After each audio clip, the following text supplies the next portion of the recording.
Ngayon mga bossing, dumako tayo doon sa sinasabi ni Robin Padilla. Sandali lang. Yung mga pa-post-post ni Robin Padilla, mga kababayan, kung eto mag-aabogado sa kanila, lalo hong matatalo No? Yung nagpipiling na may tira pero wala naman tira sa Senado. Sa pelikula meron. Pero sa Senado, alaws yung tira to mga kababayan. Walang arit to, no? Ano yung mga post-post ni Robin Padilla? Tungkol kay Tatay Digong niya naman. Nais ba ninyo na masakripisyo ang buhay ng dating Pangulo at magkahiwalay-hiwalay na ang bansa? Bakit magkakahiwalay-hiwalay ang bansa? Si dating Pangulo Duterte lang naman ang nandyan. Di po ba? Si dating Pangulo lang naman ang nandyan. Majority ng mamamayang Pilipino kakamping pula. Yung matatalinong mga DDS kahit papaano, sige, litisin si dating Pangulo Duterte para mapatunayan natin kung totoo ba o hindi. Para maipagtanggol natin siya. Hindi. Huwag niyong takutin ang mamamayang Pilipino na magkakasira-sira at magkakahiwa-hiwalay ang bayang Pilipinas dahil kay Digong. Malabo yun. Kung nanatili sa posisyon ang mga Duterte at ipinagpatuloy pa, yun ang hiwa-hiwalay tayo, yun ang watak-watak tayo. Dahil kayo, magiging pro-China kayo. No? Kami, pro-Philippines kami. Mananatili kami ganun. Yun ang pagkakahiwa-hiwalay at pagkakawatak-watak ng mamamayang Pilipino talaga. Nako, sabi pa dito, hindi pa kayo natuto sa mga aral ng kasaysayan. 39 years na ang people power na walang dinalang pag-asenso, kundi politika. Minana ninyo. Ano naman ang connect nun sa dating Pangulong Duterte? Diba? Eto pa may isa pa siya na post. Ang sabi, kapakanan ng inang bayan ang intensyon ng resolusyon sa pagpapauwi kay Tatay Digong, hindi politika. Ano na magagawa? Anong kapakanan ng bayan? Maayos naman ang bayan. Ang actually, magulo kayo. Biruin mo si Roque, sino pa ba yung mga sumisigaw? Sila Roque, sumisigaw. Naku, maayos naman ang justice system ng Pilipinas. May justice system sa Pilipinas, kaya umuwi na si Roque. Kaya umuwi na dapat si dating Pangulong Duterte. Pero siya hindi makauwi. Kung naniniwala siya sa justice system ng Pilipinas, dapat siya nga ang unang-unang umuwi. At siya, yung unang-unang naniniwala dito, bakit nagtatago si Roque? Ano yung kabaklaan na kabalbalan na yun? Di ba? Sabi dito, tanging reconciliation lamang ang daan para umasenso ang Pilipinas, no?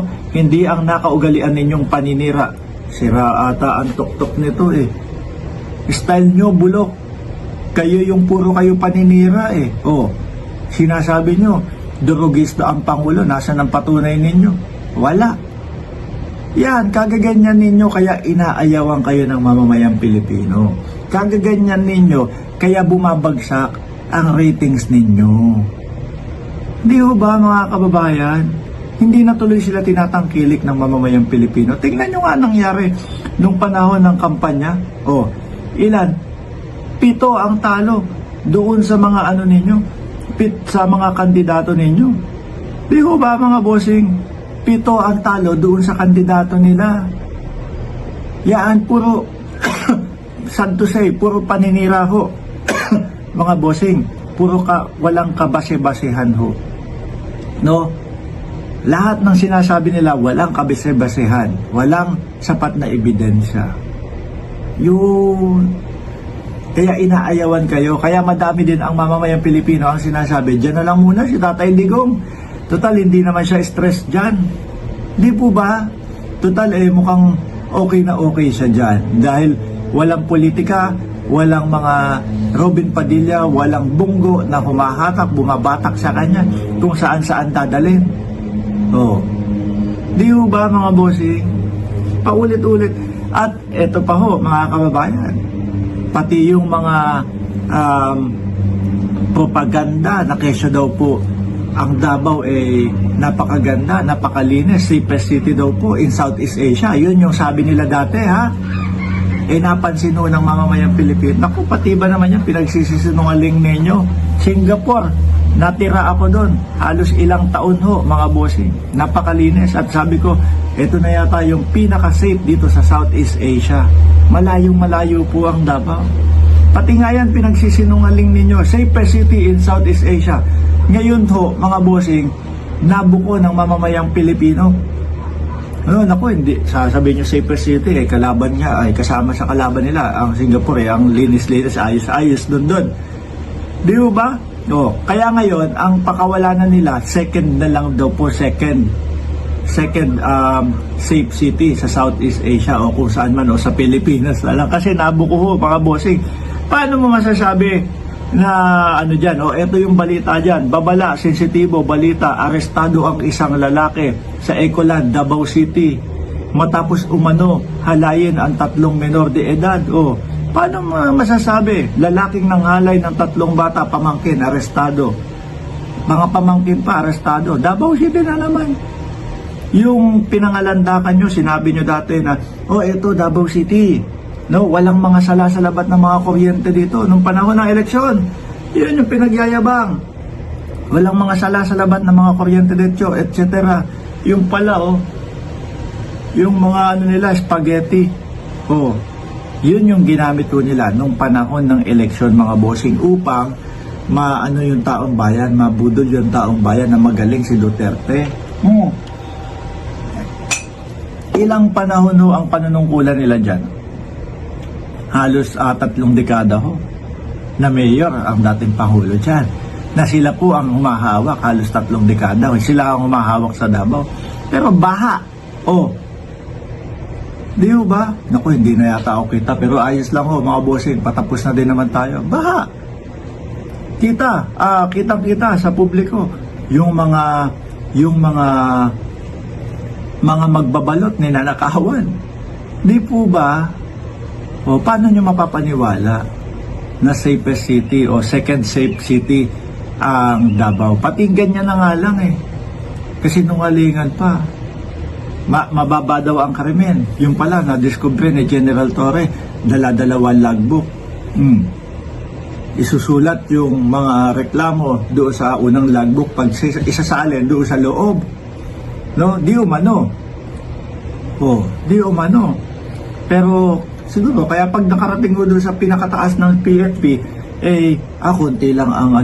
konti lang ang krimen sa Davao. Ito lang, oh. Ayan, bali-balita, mga pagnanakaw, mga bulto-bultong mga ipinagbabawal na gamot, nung mga nakaraan nga, pati ho pagawaan ng mga birth certificate, peke birth certificate, Hindi po ba? Ngayon, napapansin, nalalaman ng mamamayang Pilipino, na panay propaganda lang po yung kanilang ginagawa. Kaya hindi natin masisisi ang pagbagsak, pagbulusok, pababa po ng porsyento ng vice-presidente. Biruin mo. O kaya ngayon, kumukuha na sila, gumawa na sila ng remedyo. Ang remedyo nila, wag nang pagsalitain ang vice-presidente sa mga press conference. Kumuha na sila ng spokesperson. Di ba? Nadadali ho sila diyan eh. Lalo pong nakakabigat sa kanila, mga bossing. Lalo pong nakakabigat. Bakit to?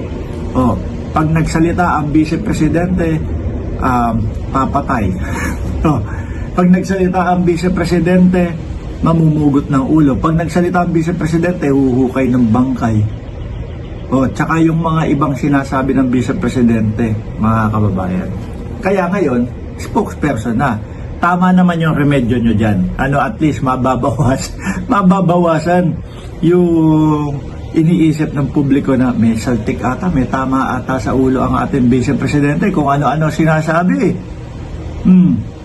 Diba? Kaya po, ang remedyo nila, kumuha tayo ng spokesperson na magsasalita para sa vice-presidente. Ayan na. Ang Pangulo po, talagang may spokesperson, mga bossing. Kumbaga, para alam naman natin na madaming trabaho ang Pangulo. Di ba? Madaming trabaho ang Pangulo. Sa Kongreso din po, madami ang Congress. Madami ang congressman. Para may magsasalita sa kanila, lehitimo na boses ng Kongreso. Sa Vice-Presidente, ang tingin ko pagkakakuha po dyan sa spokesperson na yan, mga kababayan, is para lang hindi na marinig yung mga kung ano-anong sinasabi ng Vice Presidente. No, yung mga puro pagpatay. Oh. Anyway mga bossing, mainit na ho dito. Ako'y magpapaalam na bukas babawi ako ng shoutout sa inyong lahat. Maraming salamat and God bless po sa atin lahat.